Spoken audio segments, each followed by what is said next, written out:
rekan-rekan terkasih dalam Tuhan Yesus Kristus. Puji Tuhan pada siang hari ini, pada hari ini kita bersyukur bahwa Tuhan Yesus baik, Tuhan Yesus luar biasa. Kita ada sampai pada saat ini semua karena anugerah Tuhan, penyertaan Tuhan sempurna buat kita semua. Puji Tuhan, kita boleh merasakan kekuatan, kita boleh merasakan kesehatan yang luar biasa, kita boleh berdiri kokoh pada saat ini. Semua karena kasih dan anugerah Tuhan. Haleluya, kembali lagi bersama dengan saya Lydia Esther dalam program Living for Christ Indonesia. Mencintai Tuhan, berhenti menghakimi, dan menjadi berkat. Program ini terdiri dari 3 segmen. Segmen yang pertama cerita kita, segmen kedua topik kita, segmen ketiga, apa kata firman Tuhan buat kita. Puji nama Tuhan, rekan-rekan terkasih, kita akan masuk pada segmen yang pertama. Dan pada segmen yang pertama ini, cerita kita sudah bergabung bersama dengan kita Ibu Pendeta Deborah Lenda Kawulur dari Gereja Kristen Maranatha Indonesia, Desa Tateliweru, Kecamatan Mandolang, Minahasa, Sulawesi Utara. Halo, shalom Ibu Pendeta Lenda. Shalom. Puji Tuhan, kita bertemu kembali ya. Sudah lama tidak berjumpa secara tatap muka, tapi dengan kasih anugerah Tuhan kita bertemu kembali walaupun dengan via Zoom ya. Sukacita Tuhan tetap mengalir, puji Tuhan. Sukacita yang luar biasa, kita bisa melihat bahwa anugerah Tuhan tetap ada buat kita. Haleluya. Puji Tuhan, pada saat ini kita akan ngobrol-ngobrol ya dengan Ibu Pendeta Lenda. Sebenarnya saya biasanya memanggil Kak Lenda ya, tapi nggak apa-apa, sudah Ibu Pendeta. Haleluya. Puji Tuhan, kita akan mengobrol-ngobrol dengan Ibu Pendeta Deborah Lenda, ngobrol-ngobrol yang berisi tentunya. Kita akan mendengarkan kesaksian-kesaksian yang begitu luar biasa. Puji Tuhan. Rekan-rekan terkasih dalam Tuhan Yesus Kristus, kita akan mendengarkan tentang pelayanan dan bagaimana pergumulan yang dihadapi beliau sampai saat ini. Dan kita percaya bahwa tetap kasih anugerah Tuhan menyertai beliau. Puji Tuhan, boleh ya Ibu Pendeta Lenda, boleh nih diceritakan bagaimana awalnya Tuhan memanggil Ibu Pendeta dalam pelayanan. Silakan Ibu. Oke. Puji Tuhan, shalom. Luar biasa, senang sekali ya saya kembali boleh bertatap muka ya dengan adik saya Lydia. Puji Tuhan. Kan lebih senang lagi kalau ada di program ini, satu hal yang emang tidak pernah saya pikirkan gitu ya. Dan tapi saya percaya tidak ada sesuatu hal yang terjadi tanpa seizin Tuhan, ada rencana Tuhan yang indah. Nah, saya sebagai seorang pelayan Tuhan, saya melayani di sebuah desa ya, yang awalnya memang keterpanggilan saya semenjak dari tahun 92 ya, selesai sekolah menengah ekonomi ya, SMEA kalau dulu SMEA. Saudara, itu memang orang tua saya sebenarnya menginginkan saya mengikuti perkuliahan begitu ya.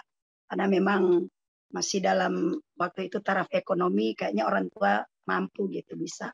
Tapi di dalam hati saya, kok bahwa saya ini sepertinya ada sebuah panggilan ya, untuk melayani Tuhan. Karena memang saya melihat juga dan merasakan di dalam diri saya ini, kalau soal pelayanan, ibadah saya sangat excited sekali begitu ya. Saya sangat senang sekali ya, sampai dari masih remaja saya suka jadi guru sekolah minggu ya. Pokoknya bagi saya di hal-hal yang rohani begitu.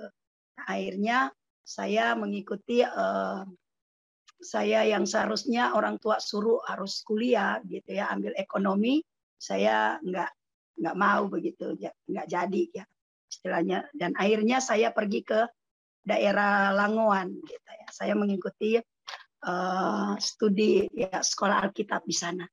Dan akhirnya ya itulah dimana awal keterpanggilan saya memberi hidup saya ya untuk melayani Tuhan ya. Dan memang dalam pelayanan ini saya bukan sebuah pelarian atau sebuah apa, tapi emang benar-benar saya merasakan ini suatu calling ya, suatu panggilan Dan benar dari tahun 92 ya 6 bulan saja saya sekolah Alkitab, kemudian saya dipraktekkan ya pergi di satu desa di Bulamungondo sana jauh ya, kalau dari kota Manado dia sekitar 100 kilo lebih itu di ujung sekali saudara ya. Dan saya ya mulai dipersiapkan Tuhan, dididik, dilatih begitu, dan akhirnya ketemu dengan suami yang juga sama-sama hamba Tuhan, dan kami menikah melayani Tuhan.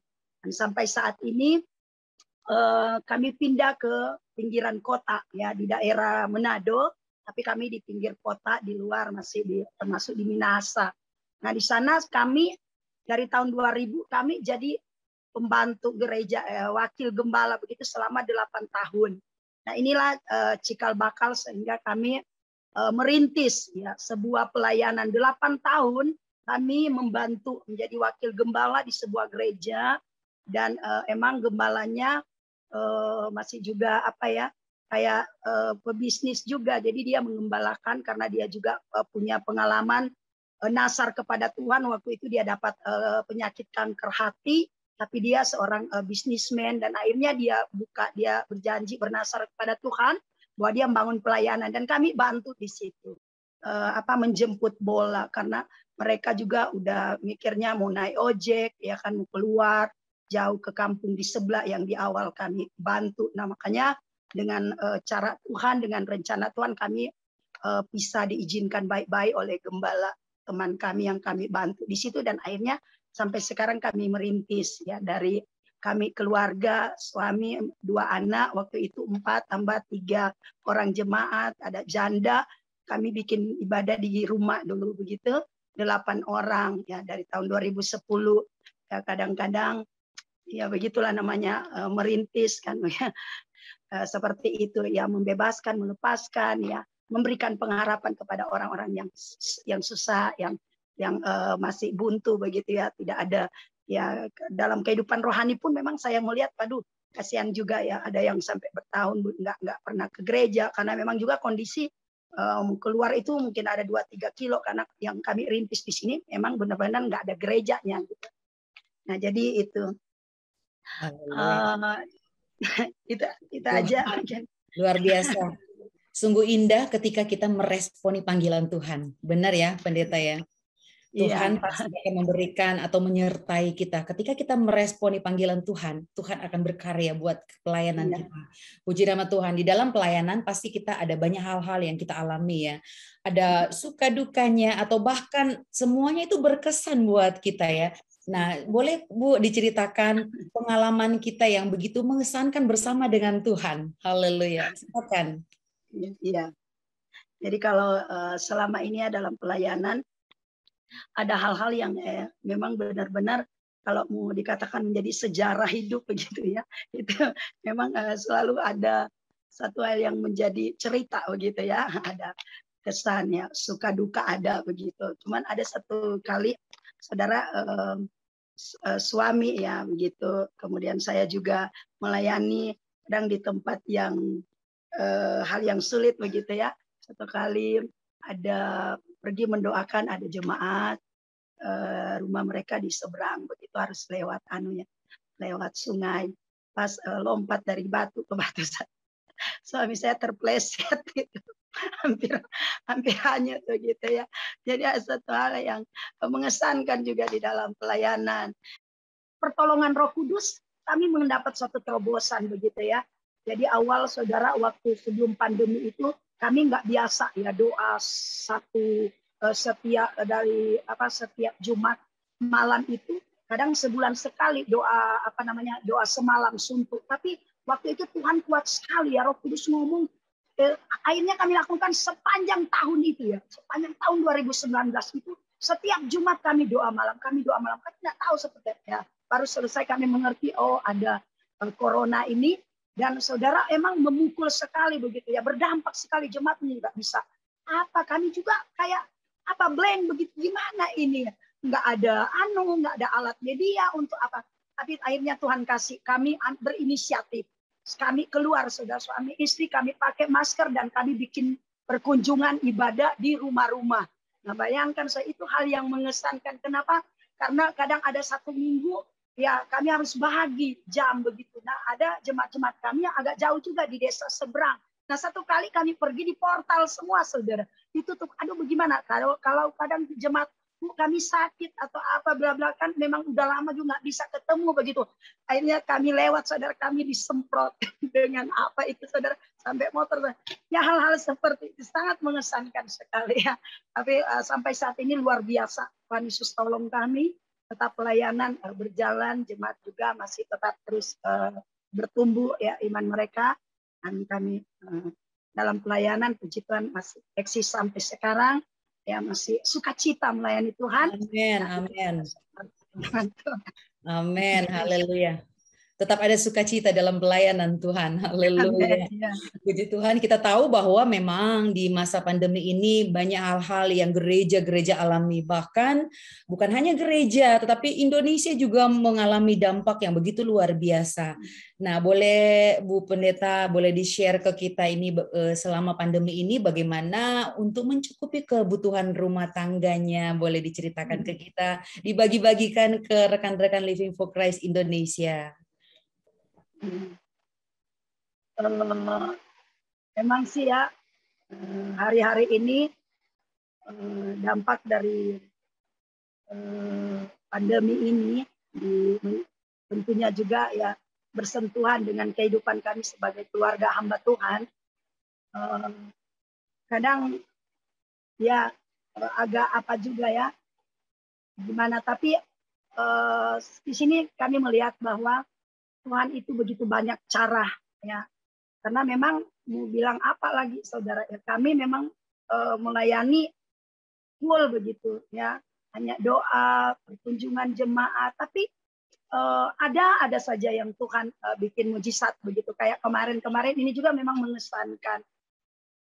Waktu ada apa namanya ulang tahun Bayangkara apa itu yang tahun kemarin, tiba-tiba saudara ya 2 truk itu masuk, saudara, bawa beras, bawa segala macam sembako begitu. Bahkan dari kami yang memang bukan kebetulan sih, ada jemaat yang kerja di rumah dinas sana dan ya terjadi koneksi lah begitu. Lalu saudara, justru kami boleh jadi berkat ya di lorong sini gitu. Jadi mereka bawa begitu, dan ya cara Tuhan lah begitu, banyak hal-hal yang mujizat. Kemudian kami memang untuk kehidupan keluarga, ada orang di belakang gereja, belakang rumah, dia punya kebun besar ya, ada pala, ada kelapa, pohon kelapa begitu. Nah, mereka itu kan pegawai ada di Manado. Mereka kasih ke kita, Bu, nanti tolong lihat-lihat apa nanti hasilnya. Nah, jadi kadang kita juga bisa panen kelapa begitu. Wow. Hasil ya, pokoknya banyak cara lah. Tapi sampai saat ini kami ya udah, kalau puasa kan emang nggak makan. Tapi kalau sampai saat ini soal membayar listrik segala macam apa disediakan Tuhan ya, dan kami cukuplah gitu, terus melayani Tuhan. Tuhan selalu pelihara, Tuhan selalu. Yes, amin, haleluya. Kita percaya bahwa Tuhan selalu pelihara. Tuhan tidak akan mempermalukan hambanya, karena kita semua ini adalah biji mata Tuhan. Pasti Tuhan akan memelihara kehidupan kita, haleluya. Luar biasa, kita sudah mendengarkan. Dan sebagai pertanyaan terakhir nih Bu Pendeta, pasti ya, di dalam kehidupan kita pasti ada kerinduan kita. Nah, boleh Bu di-share tentang kerinduan hari-hari ini yang Tuhan taruh di hati Ibu Pendeta? Iya. Kerinduan besar sekali sih begini, kita jemaat-jemaat kan, mereka kan pekerjaan mereka juga masih apa namanya buruh lepas gitu ya. Kadang mereka punya pekerjaan, kadang juga enggak. Kayak begini, mereka ada beberapa yang sebagai nelayan, ada yang rumah di pantai, ada yang di sini, mereka bekerja sebagai nelayan. Cuman kadang-kadang kalau hari begini, apa namanya hujan, apa angin, mereka nggak bisa melautkan begitu. Nah, saya pertama yang saya selalu gumuli itu ya. Jadi sekarang kita kan masih gereja darurat ya, masih gereja triplex begitu. Ada foto yang saya share kemarin itu apa namanya, saya punya kerinduan begitu, Tuhan supaya kalau tetap sih ngajar kepada jemaat untuk bisa berkorban untuk apa segala macam. Tapi mereka juga mencintai Tuhan, mengasihi Tuhan. Jadi memang kami lagi bikin pembangunan gereja sementara, cuman swasembada dari jemaat ya, karena kami emang nggak bikin proposal. Suami saya dan saya nggak mau, bukan nggak mau sih, cuman memang gimana ya, biarlah kita yang bangun pelan-pelan begitu. Nah jadi sekarang udah kalau dilihat udah 60% lah begitu ya, udah gereja darurat di dalam, udah semua di dinding ya, di temboknya udah dinding, tinggal atapnya. Nah itu emang saya jadi pergumulan lah, katakan saya terus doa Tuhan supaya Tuhan bisa menjawab doa kami, karena saya berdoa Tuhan sekiranya ya menyatakan mujizat walaupun di pandemi ini ya, kita bisa menyaksikan gitu loh bahwa pekerjaan Tuhan dibela, Tuhan dahsyat, Tuhan saya punya Tuhan yang dahsyat begitu. Nah jadi memang ini kerinduan saya berdoa supaya sekiranya sampai di Natalan Desember ini atap gereja saya bisa kita ya jemaat bisa ditutup. Kemudian saya juga punya kerinduan berdoa hari-hari ini, Tuhan kalau bisa saya juga pengen membagi sembako begitu kepada jemaat-jemaat gitu kan. Kemarin sudah saya pernah juga ada teman dari Taiwan dan dia kasih 1 juta, saya beli ya 100 ribu buat saya bagi kasih ke jemaat, dan saya hari-hari ini punya ya pengen juga begitu. Ini kerinduan gitu, kerinduan untuk supaya lewat juga saya boleh memberkati mereka ya, jemaat-jemaat sebagai domba-domba yang Tuhan percaya. Itu saja. Amin, haleluya, kerinduan yang luar biasa. Kita percaya bahwa tidak ada perkara yang mustahil di hadapan Tuhan. Tuhan melihat setiap kerinduan hambanya, dan kita percaya bahwa mujizat Tuhan itu tetap ada. Mujizat ada dari dulu, sekarang, bahkan sampai selama-lamanya. Puji Tuhan, tetap maju terus di dalam Tuhan. Tuhan Yesus memberkati Ibu Pendeta, jemaat, Tuhan, haleluya.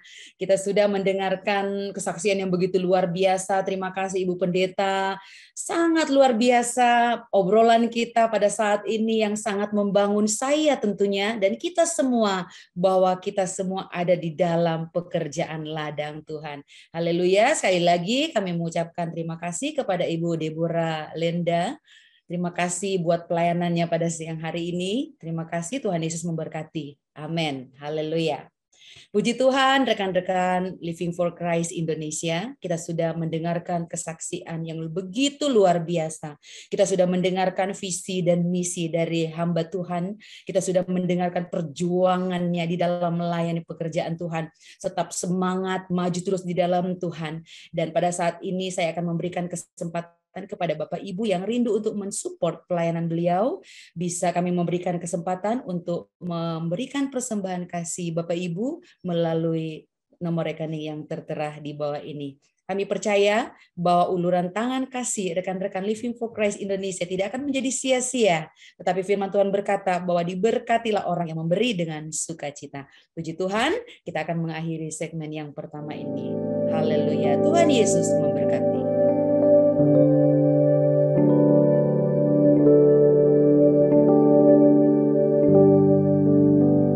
Shalom semuanya, puji nama Tuhan. Bertemu lagi dengan saya Eri Aryani di segmen topik kita pada program Living for Christ Indonesia. Kali ini kita akan berbincang-bincang dengan anak-anak muda Kristen yang luar biasa. Dan topik kali ini pastinya sangat seru loh. Topiknya adalah tentang sekitar kehidupan sosialita. Topik ini tentunya bukan hanya milik emak-emak modern zaman now loh.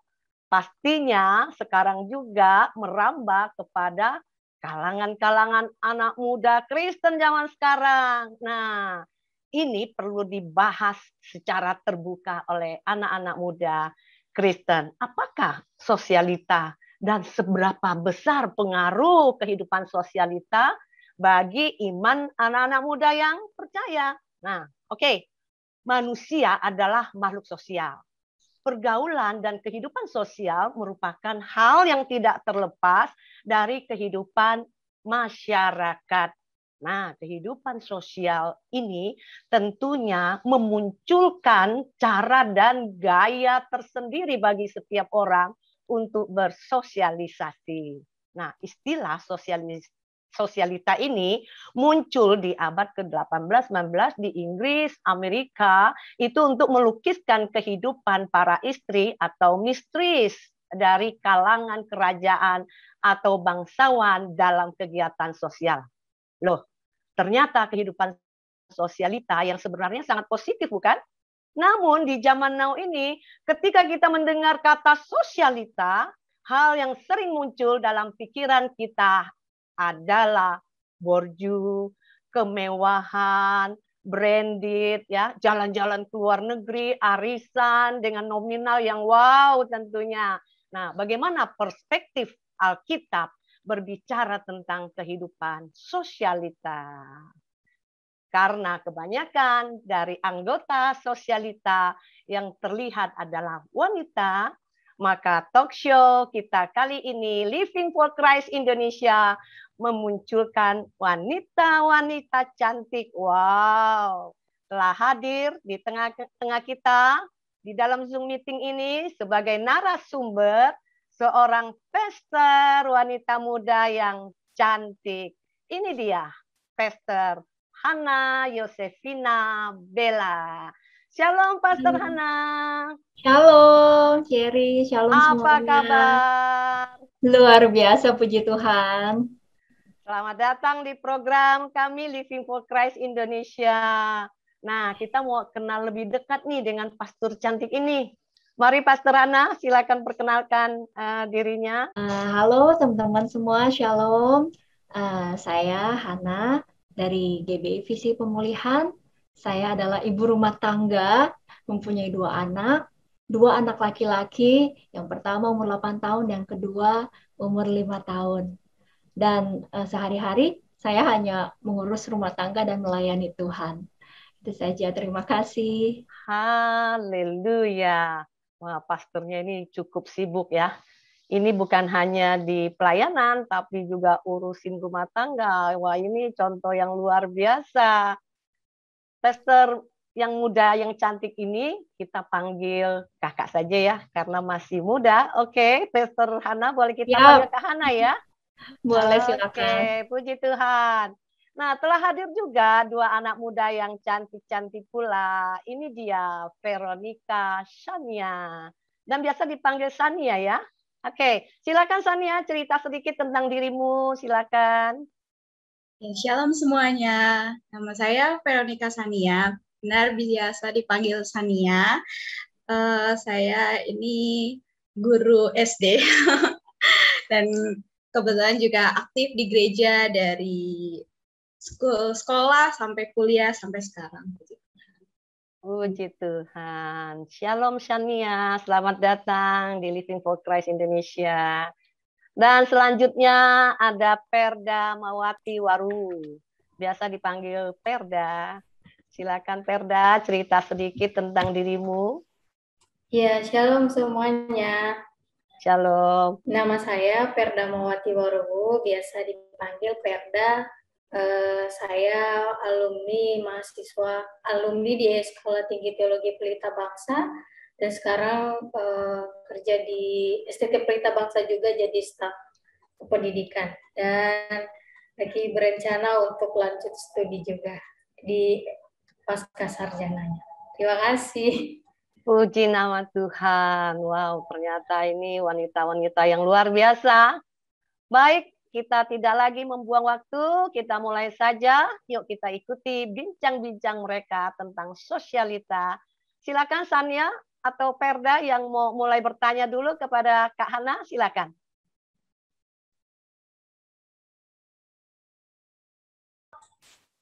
Shalom Kak Hana. Shalom Perda. Iya, saya mau bertanya nih Kak. Kita kan sering mendengar istilah kehidupan sosialita dengan konotasi yang negatif kan. Nah, padahal seharusnya tidak ada masalah dengan arti kata sosial itu. Nah, sebenarnya makna dari sosialita itu apa sih Kak sebenarnya? Tolong dijelasin Kak. Oke, Perda. kita harus paham dulu ya sosialita arti katanya sebenarnya itu. Kalau kita cari arti kata yang sebenarnya, sosialita itu adalah seseorang atau sekelompok orang yang aktif berpartisipasi dalam kegiatan sosial sebenarnya. Dan mereka banyak menghabiskan waktu untuk menghibur diri dan dihibur diri untuk di acara-acara mode kelas atas. Dan menurut Merriam-Webster itu adalah perusahaan Amerika yang menerbitkan buku-buku referensi khususnya kamus ya. Menurut Merriam-Webster, kalau sosialita itu tadi disebutkan oleh Thierry, muncul pertama kali di tahun 1928.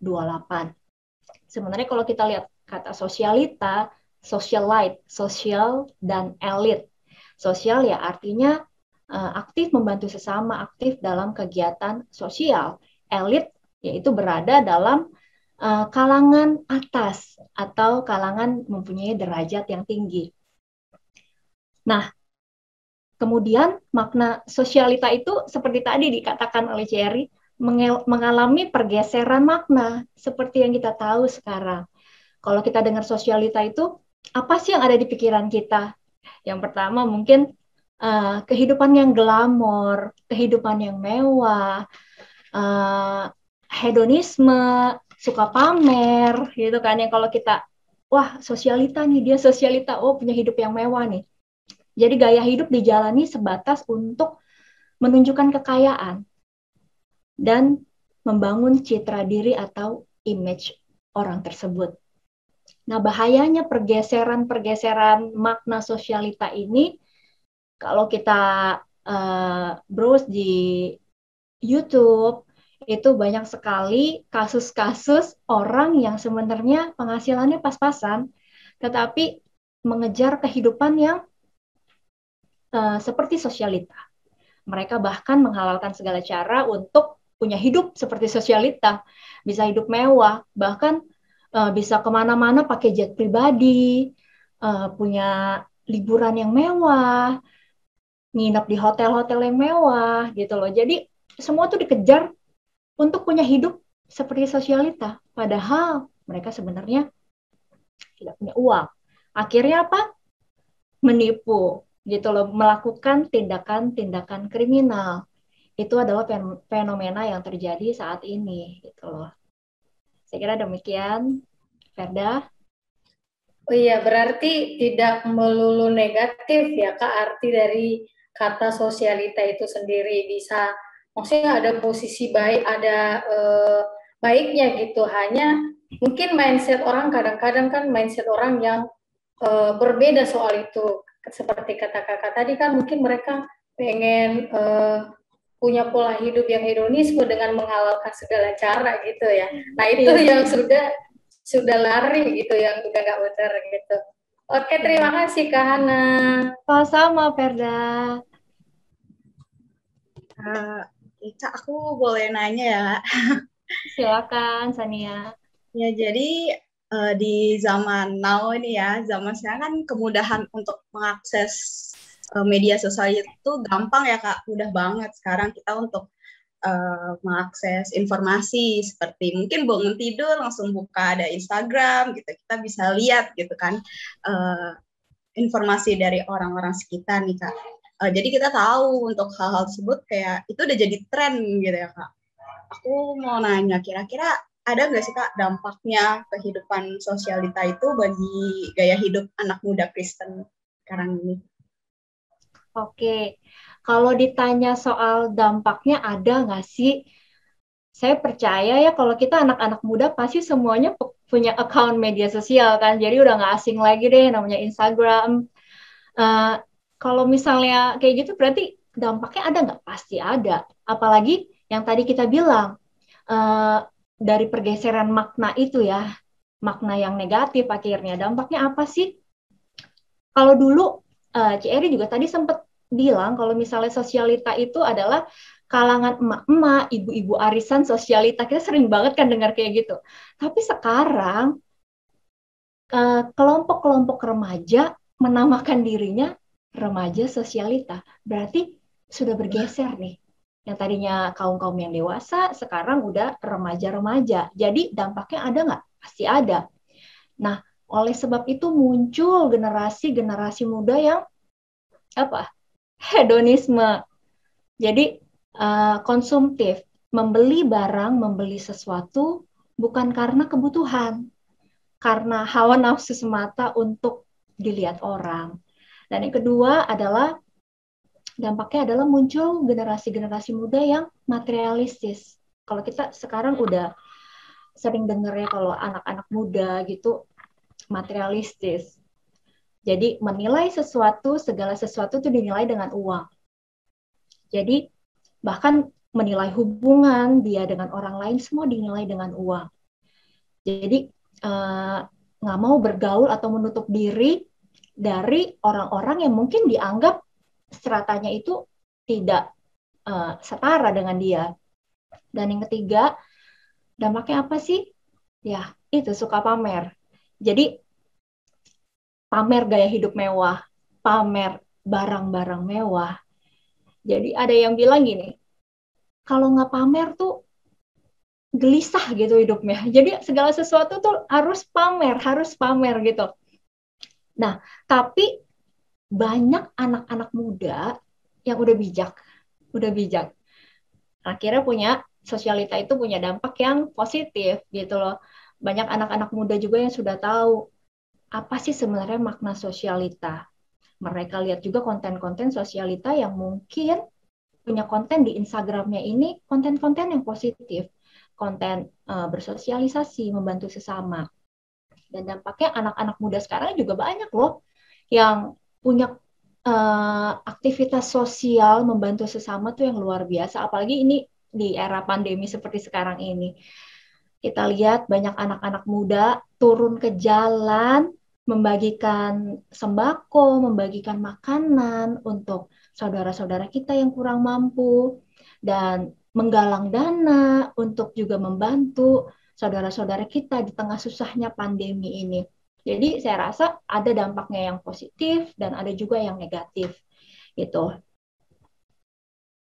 Jadi memang kalau dampak pasti ada ya kayak kalau misalnya untuk muda Kristen. Ya sih zaman sekarang memang banyak anak muda juga yang lebih aktif juga dalam kegiatan sosialnya seperti itu.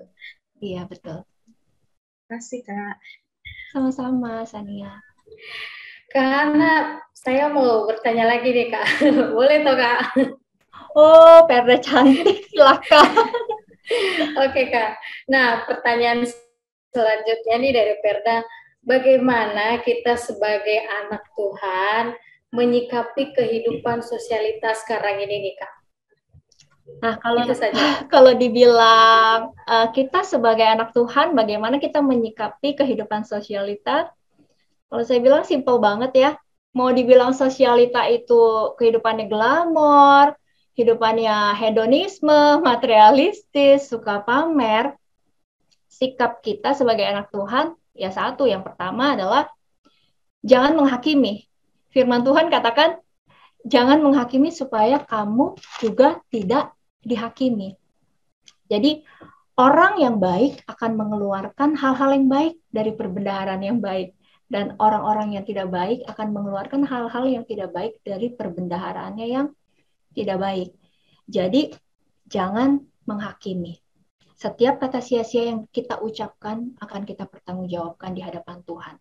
Jangan lakukan bagian kita karena menghakimi bukan bagian kita. Dan yang kedua, ambil sisi positifnya. Bagaimana kita menyikapi kehidupan sosialita? Ya kita harus ambil positifnya. Membuat kita lebih bermurah hati, membuat kita lebih punya kasih terhadap sesama, membantu sesama kita.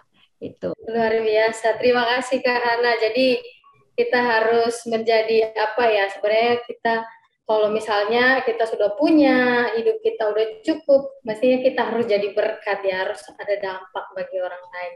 Amin. Oke, terima kasih Kak Hana atas jawabannya. Luar biasa. Kak Sania juga mau tanya lagi. Jadi kalau ngomongin ini sharing aja nggak apa-apa ya Kak ya? Silakan. Iya kayak akhir-akhir ini benar sih apa kata Kak Hana, nggak hanya sepertinya zaman sekarang nggak cuman ibu-ibu yang dimaksud, karena anak muda kan juga kayak gitu ya Kak. Karena mungkin kecenderungan kayak masyarakat, ya kita nggak tahu itu masyarakat kelas atas atau masyarakat dari mana, itu juga memiliki kehidupan yang mewah ya Kak, yang suka berfoya-foya gitu, kayak mungkin ngoleksi barang-barang branded, barang-barang yang mahal, atau arisannya yang harganya yang nominalnya luar biasa, atau juga biasa cuman sekedar atau ngumpul, biasa ini disebutnya macan Kak. Macan, makan cantik. Makan cantik ya. Makan cantik Kak. Ya, udah familiar banget ya kita ya makan cantik ya. Biasanya tuh di kalangan itu sebetulnya makan cantik di restoran yang mahal atau nginep di restoran gitu Kak. Nah, sebenarnya ini pertanyaan aku mungkin berkorelasi sih sama pertanyaan Kak Perda juga ya.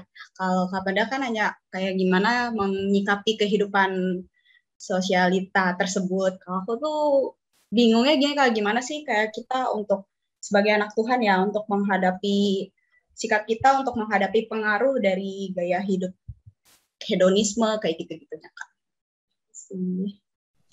Oke, berarti gimana supaya kita sebagai anak Tuhan tidak mudah terpengaruh ya sebenarnya kayak gitu ya. Ya Kak, bener banget Kak. Nah, ini menarik banget sih memang. Mungkin biar lebih sepaket gimana saya bahas gimana supaya anak-anak Tuhan itu nggak terpengaruh dari yang tadi kita udah sebutin kayak hedonisme, materialistis, suka pamer ya. Menurut saya ini yang pertama, kita sebagai anak Tuhan, kita harus punya konsep diri atau gambar diri yang benar. Itu yang pertama, itu harus kuat sekali. Jadi pastikan kita tahu identitas kita.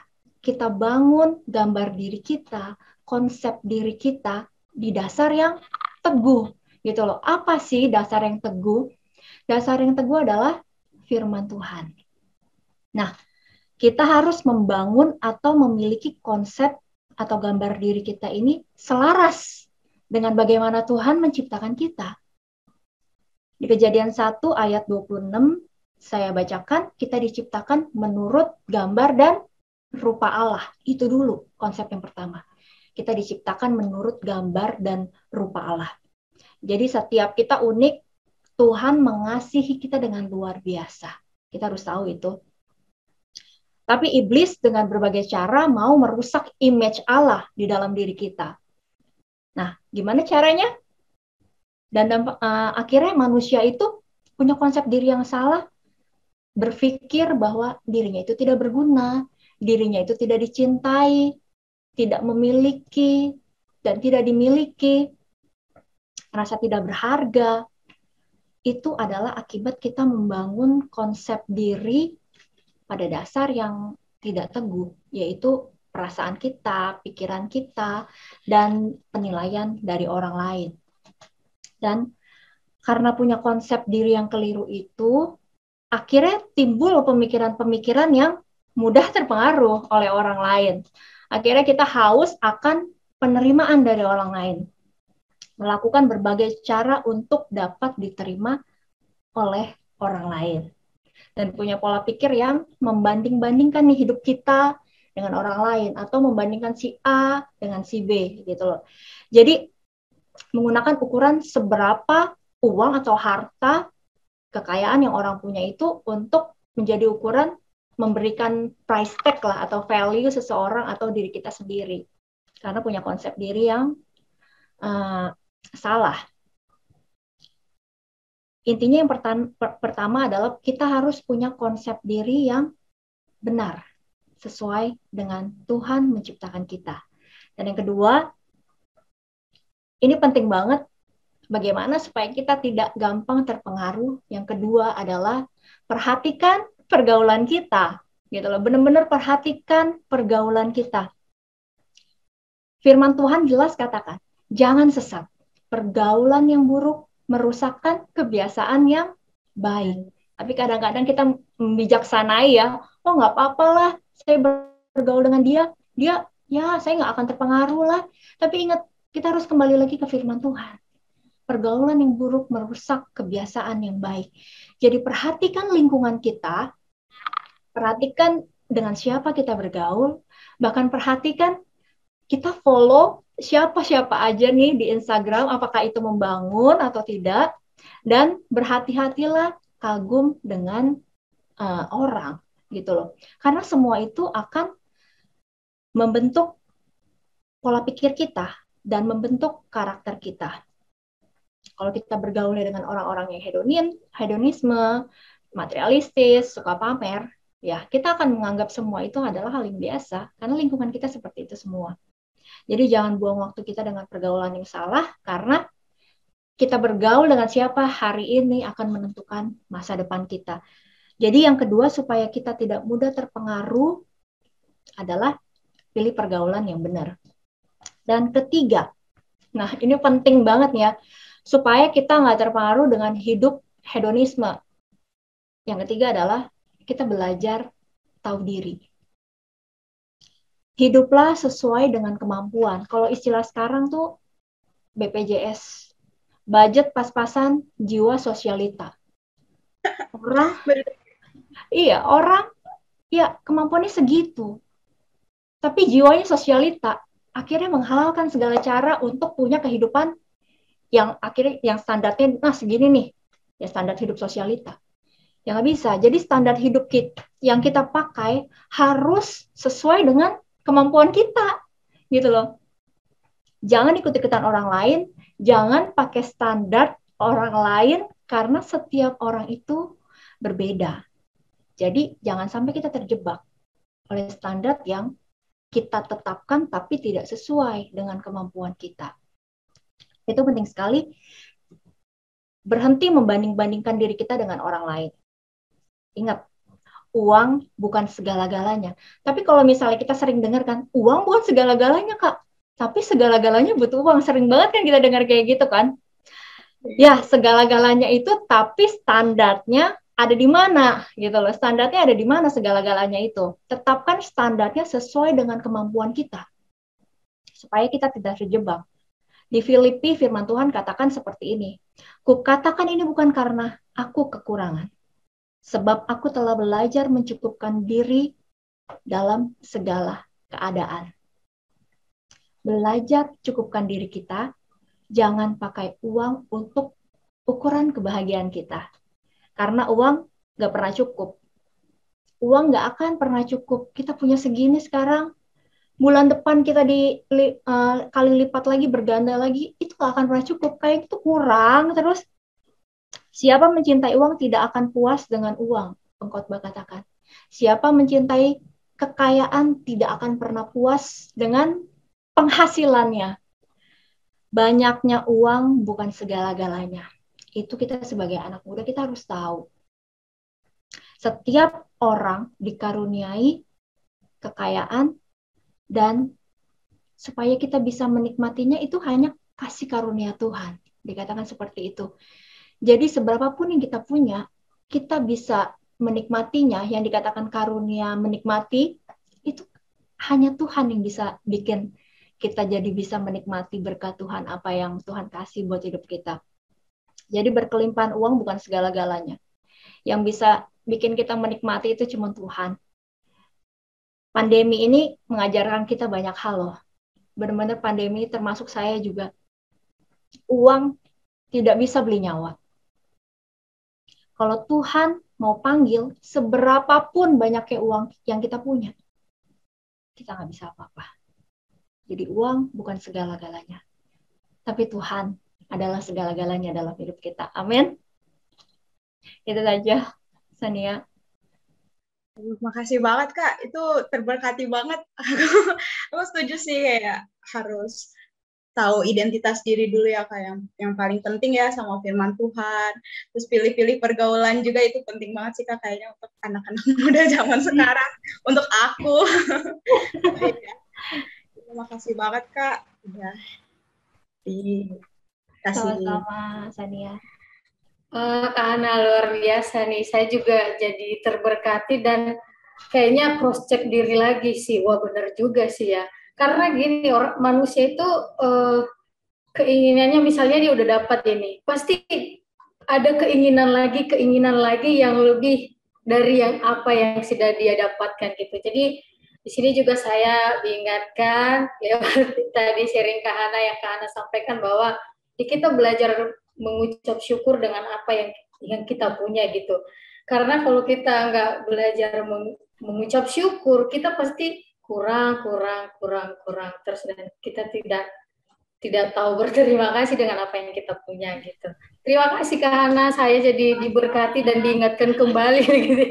Oke, Kak Hana, saya masih ada pertanyaan nih Kak Hana. Nah, saya tuh pernah baca di kitab Lukas pasal 8 ayat 1 sampai 3, terutama di ayatnya yang ketiga itu Kak. Saya akan bacakan ya Kak untuk kita semua. Lukas pasal 8 ayat 1 sampai 3, judul perikopnya perempuan-perempuan yang melayani Yesus. Tidak lama sesudah itu, Yesus berjalan berkeliling dari kota ke kota, dari desa ke desa memberitakan Injil Kerajaan Allah. Ke-12 muridnya bersama dengan dia, dan juga beberapa orang perempuan yang telah disembuhkan dari roh jahat atau berbagai penyakit, yaitu Maria yang disebut Magdalena, yang telah dibebaskan dari 7 roh jahat. Yohana istri Huza, bendahara Herodes, Susana, dan banyak perempuan lain. Perempuan-perempuan ini melayani rombongan itu dengan kekayaan mereka. Nah, di ayatnya yang ketiga itu perempuan-perempuan ini melayani rombongan itu dengan kekayaan mereka. Nah, disebut di situ bahwa kekayaan mereka. Nah, yang mau saya tanyakan tuh Kak, apakah ini bisa jadi contoh kehidupan sosialita yang bisa dilakukan, diterapkan dalam kehidupan orang yang percaya Kak, untuk sekarang ini, untuk zaman ini gitu. Gimana tuh Kak? Oke, terima kasih Verda. Kalau kita lihat di Lukas tadi ya, firman Tuhan tadi, kalau 3 wanita ini yang disebutkan namanya adalah Maria yang disebut Magdalena, Yohana, dan Susana ya. Kalau kita lihat mereka bukan orangnya sembarangan, bahkan disebutkan dalam firman Tuhan namanya 3 ini, dan perempuan-perempuan yang lainnya. Dikatakan perempuan ini melayani rombongan itu dengan kekayaan mereka. Bisa dibilang mereka berada lah ya, punya lah gitu. Dikatakan misalnya sosialita yang tadi Verda bilang, sosialita. Mereka yang sudah dipulihkan Tuhan. Mereka dikatakan tadi dari mereka sudah dilepaskan dan dipulihkan dari roh-roh jahat dan berbagai penyakit, disembuhkan dari berbagai-bagai penyakit. Nah, kalau ditanya apakah ini bisa dijadikan contoh pada kehidupan zaman sekarang, saya rasa bisa dijadikan contoh. Pada saat mereka dipulihkan, mereka mengambil keputusan untuk mengikut Yesus, melayani Yesus dengan apa yang mereka miliki, dengan kekayaan yang mereka miliki. Itu bisa dijadikan contoh pada zaman sekarang. Jadi pada saat Tuhan memulihkan hidup kita bukan milik kita lagi. Pada saat Tuhan memulihkan hidup kita dipimpin oleh Roh, yaitu Roh Kudus yang memimpin hidup kita. Dan tandanya apa sih kalau hidup seseorang itu dipimpin oleh Roh Kudus? Mudah sekali, tandanya adalah buah-buah roh, gitu loh, buah-buah roh, ke-9 buah roh di Galatia. Dan saya percaya hedonisme, materialistis, dan pamer itu tidak ada sama sekali di 9 buah roh itu. Jadi pada saat kita dipulihkan Tuhan, harusnya benar-benar kita menghasilkan buah, kita melayani Tuhan. Itu kita bisa membantu sesama. Ya, buah-buah roh itu yang berkaitan dengan kehidupan sosial adalah kasih, kemurahan, kebaikan. Ya, kita bisa mengambil itu. Kita berbuah kasih, berbuah kebaikan dalam kehidupan sosial kita. Kira-kira itu. Udah. Oke, terima kasih Kak Hana. Jadi bisa dipraktekkan, bisa diterapkan dalam kehidupan kita ya, untuk kalangan anak-anak muda yang sekarang ini dengan konsep apa? Karena dia memiliki kasih gitu kan. Nah, Tuhan Yesus sudah mengasihi kita, So kita pun mengasihi sesama juga ya. Harus itu karena harus ada buahnya ya. Betul. Terima kasih Kak Hana, sangat terberkati Sama-sama. dan saya diingatkan kembali lagi. Terima Sama. kasih Kak. Kak, aku karena Kak Perda tadi buka ayat ya, aku jadi penasaran juga lihat ayatnya. Terus aku juga notice ada hal yang jadi ada pertanyaan gitu Kak. Aku boleh nanya ya Kak? Silakan Sania. Iya nih Kak, kalau misalnya sehubungan tadi ya, ayat yang tadi, Lukas 8, ayat 1-3 itu, kan pada zaman Yesus itu, perempuan itu bukan gimana ya, kurang mendapat tempat lah ya, kurang diperhatikan gitu. Kayak kurang dilihat ya kasarannya ya, gitu. Tapi padahal pada zaman itu, kita lihat yang di ayat 3 yang tadi itu, bahkan mereka perempuan-perempuan ini melayani rombongan itu dengan kekayaan mereka ya. Bahkan mereka masih mau nih melayani Tuhan Yesus. Aku bingung gini nih, kenapa ya di zaman sekarang ini kan wanita itu menurut aku sih kayak lebih inilah ya, lebih bisa. Untuk zaman sekarang sama zaman dulu kan beda banget ya Kak. Zaman sekarang banyak lah wanita-wanita yang sukses, yang bisa udah ada perhatian dan tempat gitu.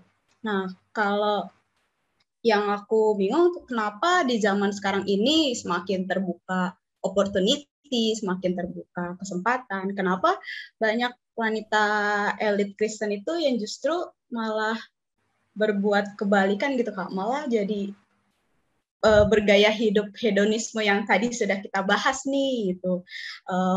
Maaf kata ya Kak, kalau misalnya aku kan sering lihat juga nih scroll di IG, aduh ketahuan deh. Kayak lihat gitu di Instagram gitu, banyak kayak istri-istri petinggi gereja gitu yang mungkin mereka memamerkan kemewahan mereka itu di akun sosial medianya, mungkin seperti itu. Sedangkan banyak juga nih jemaatnya yang mungkin masih memerlukan pelayanan diakonia dari gerejanya kayak gitu. Kan mungkin sebagai jemaatnya mungkin ada perasaan kecil hati atau seperti gimana gitu ya Kak. Nah, gimana? Aku mau nanya nih gimana tanggapan Kakak? Bagaimana tanggapan Kakak ya Kak?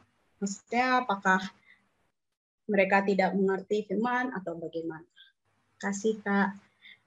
Oke, Sania.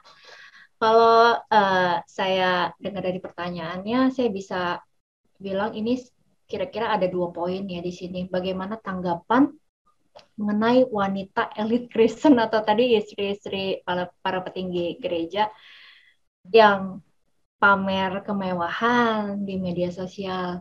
Dan yang pertama itu tanggapan, dan kedua, apakah mereka tidak mengerti firman? Nah, yang pertama tanggapan ya. Saya pernah googling arti kata pamer itu sebenarnya apa sih? Pamer gitu loh. Pamer itu kalau menurut Kamus Besar Bahasa Indonesia menunjukkan sesuatu dengan maksud sombong, untuk menyombongkan diri. Nah, itu berbeda ya sama pameran, sama berpameran gitu. Tapi kalau pamer artinya seperti itu.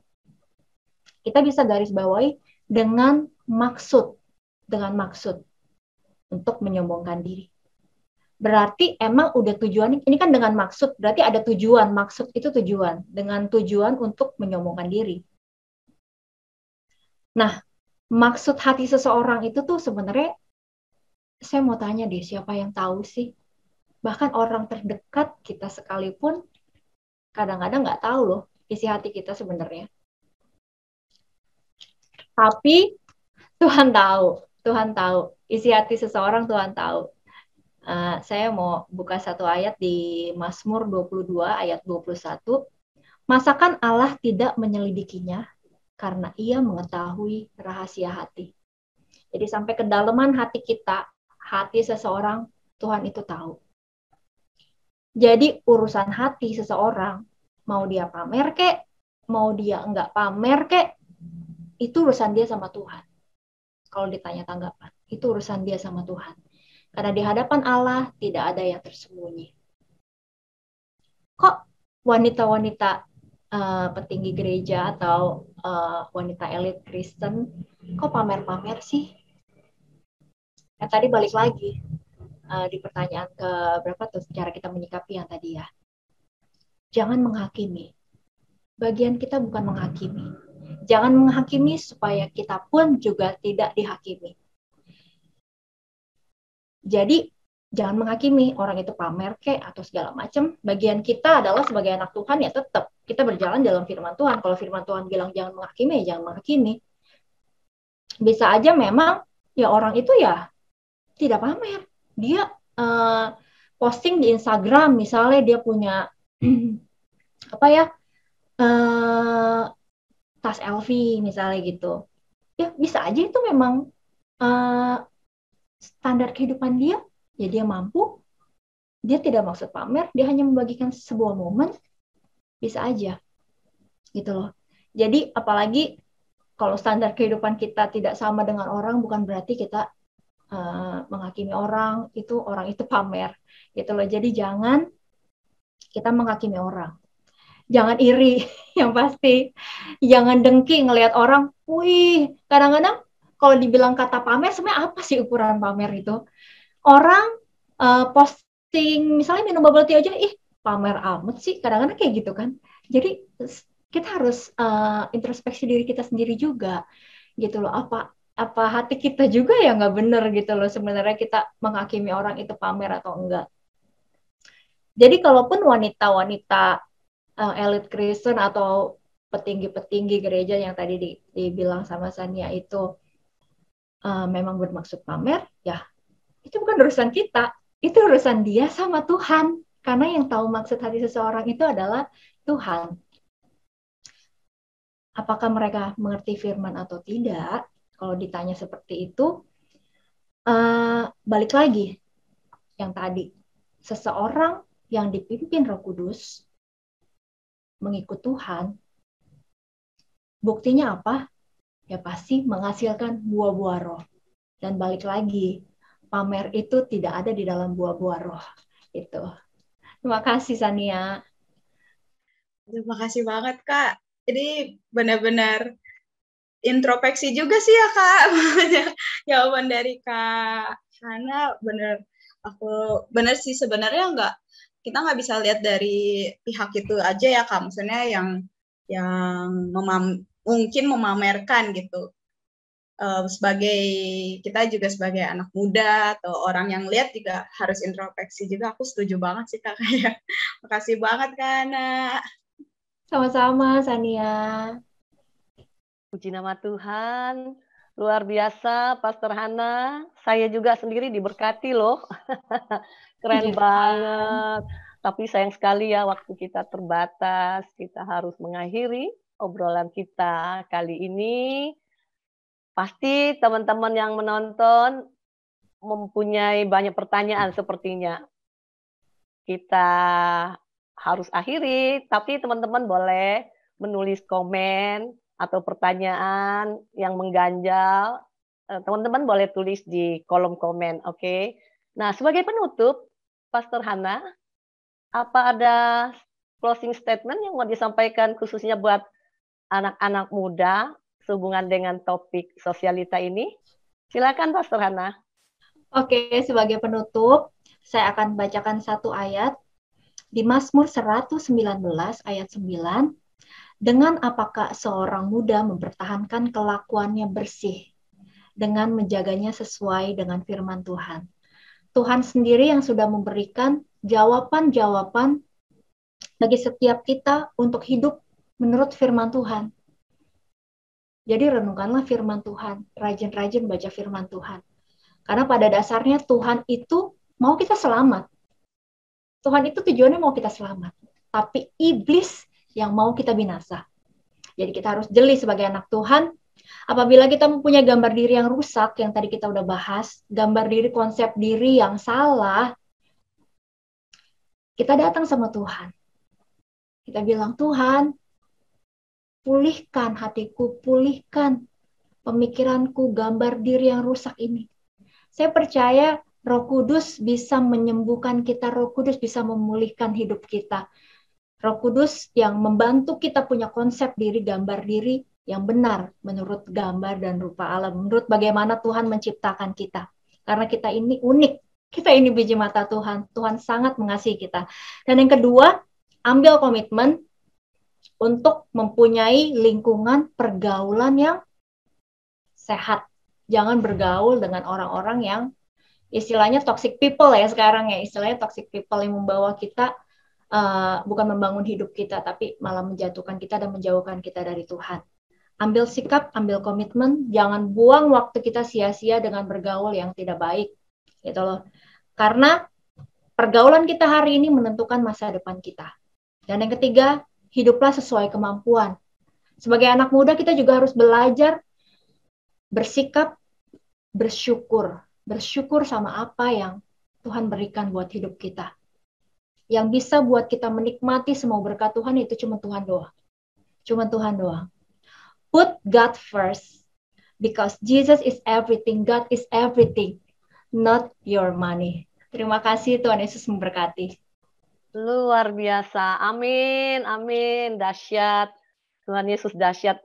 Makasih ya Pastor Hana yang sudah memberikan penjelasan firman-Nya yang luar biasa tentang sosialita. Akhirnya kita semua jadi terbuka pikirannya ya. Puji nama Tuhan. Tuhan Yesus memberkati Pastor Hana di dalam keluarga dan juga di dalam pelayanan. Tuhan Yesus memberkati Pastor Hana. Sama-sama. Thank you juga buat Sania dan Perda. Kalian keren banget. Terus semangat melayani Tuhan ya. Dan menjadi saksi tentunya di dalam pergaulan dan kehidupan sosial. Amin. God bless you all. Terima kasih juga buat teman-teman yang sudah menonton video ini. Jangan lupa tekan tombol subscribe, like, and share. Dan tekan loncengnya supaya dapat mengikuti topik-topik selanjutnya yang lebih seru tentunya di program Living for Christ Indonesia. Selanjutnya, saudara, kita akan mengikuti segmen ketiga. Apa kata firman Tuhan buat kita bersama Pastor Jimmy Lizardo. Tuhan Yesus memberkati. Shalom.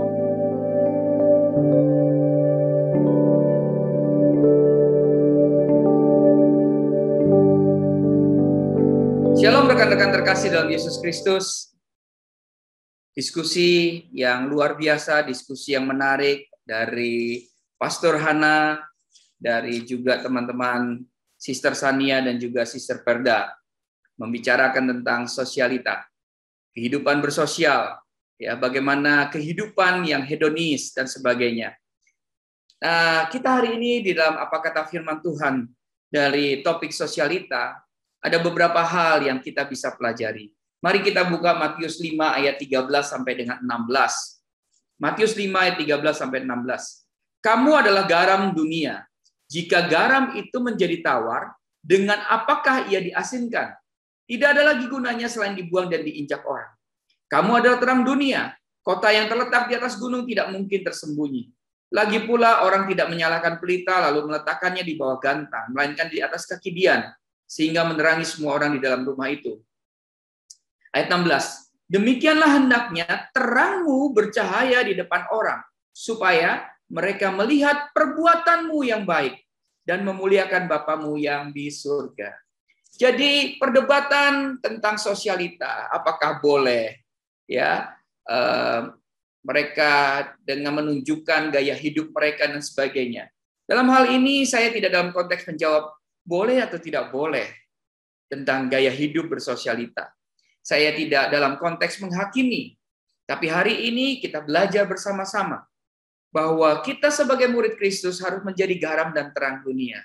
Ketika kita menjadi garam dan terang dunia, ayat 16 katakan, supaya apa? Supaya perbuatanmu yang baik dan memuliakan Bapamu yang di surga. Supaya mereka melihat perbuatanmu yang baik. Nah, buat teman-teman yang memang memiliki kekayaan, yang memiliki yang sesuatu yang lebih, kemudian dia mempertunjukkan itu di sosial media dan sebagainya. Apakah itu salah? Kita tidak bisa menghakimi salah atau tidak salah. Hari ini yang harus dikatakan adalah apakah yang dilakukan itu, ya, apakah yang dilakukan itu adalah yang Tuhan mau? Apakah yang dilakukan itu merupakan bagian dari garam dan terang dunia sebagai fungsi kita sebagai anak-anak Tuhan di muka bumi ini? Kalau memang itu, apakah dengan gaya hidup yang seperti itu justru orang melihat perbuatan baik di dalam kehidupan kita? Kalau itu merupakan syaratnya, kalau itu orang melihat perbuatan baik di dalam kita mempunyai atau memiliki gaya hidup seperti itu, lakukan saja. Ya. Yang kedua adalah buat teman-teman atau siapapun juga yang hari ini suka pamer kekayaan ya di Facebook atau di sosial media, yang dimiliki akun-akun sosial media. Hari ini kalau mereka itu punya, silakan saja. Ya, silakan saja. Wah, pendeta, kenapa bisa silakan saja? Ya, silakan saja. Yang paling penting adalah tidak boleh memaksakan diri. Dengan apa yang kamu punya, kamu terus mau menampilkan sesuatu yang baru, yang mewah, yang baru, yang mewah. Dan akhirnya kamu tidak belajar mencukupkan diri. Artinya apa? Artinya kamu tidak punya rasa untuk mengucap syukur. Sedangkan firman Tuhan katakan di dalam 1 Tesalonika 5 ayat 18, mengucap syukurlah dalam segala hal, sebab itulah yang dikehendaki Allah di dalam Kristus Yesus bagi kamu. Kalau dengan kehidupanmu yang seperti itu, dan kemudian kamu nanti berhutang, kamu kemudian menipu dan sebagainya, maka itu tidak berkenan di hadapan Tuhan. Jadi jangan pernah memaksakan diri. Dan yang ketiga, milikilah hati yang tenang. Buat orang-orang yang suka melihat statusnya orang, foto-fotonya orang yang diposting di akunnya mereka, akun pribadi mereka, saya mau katakan jangan pernah punya hati yang cemburu, karena justru itu merusakkan. Jangan punya hati yang iri hati. Ya, Amsal 20 ayat 30 katakan bahwa hati yang tenang menyegarkan tubuh, iri hati membusukkan tulang. Orang-orang yang iri hati tidak bisa lihat orang itu lebih dari mereka. Begitu dia lihat, wah, apa saja pasti dikomentari. Hari ini, rekan-rekan terkasih dalam Yesus Kristus, milikilah hati yang tenang. Karena hati yang tenang menyegarkan tubuh. Iri hati membusukkan tulang. Kiranya kita belajar dari topik diskusi yang today sudah disampaikan oleh Pastor Hana, juga Sister Sania dan juga Sister Parda. Kita bisa melihat bahwa baiklah kita sebagai anak-anak Tuhan, kita harus tetap jadi garam dan terang dunia. Baiklah kita ketika menjadi memiliki, dikaruniakan Tuhan, ya memiliki kekayaan lebih, itu bersyukurlah. Tapi itu lihat, kalau itu boleh menjadi berkat di mana orang bisa melihat perbuatan yang baik, ya karena di situ memuliakan Bapa di surga, silahkan dilakukan. Tapi kalau tidak, jangan pernah dilakukan. Yang ketiga, buat teman-teman yang suka melihat di status media sosial yang ada, punyalah hati yang tenang. Hati yang tenang itu menyegarkan tubuh. Jangan pernah punya rasa iri hati. Terima kasih Tuhan Yesus memberkati kita semua.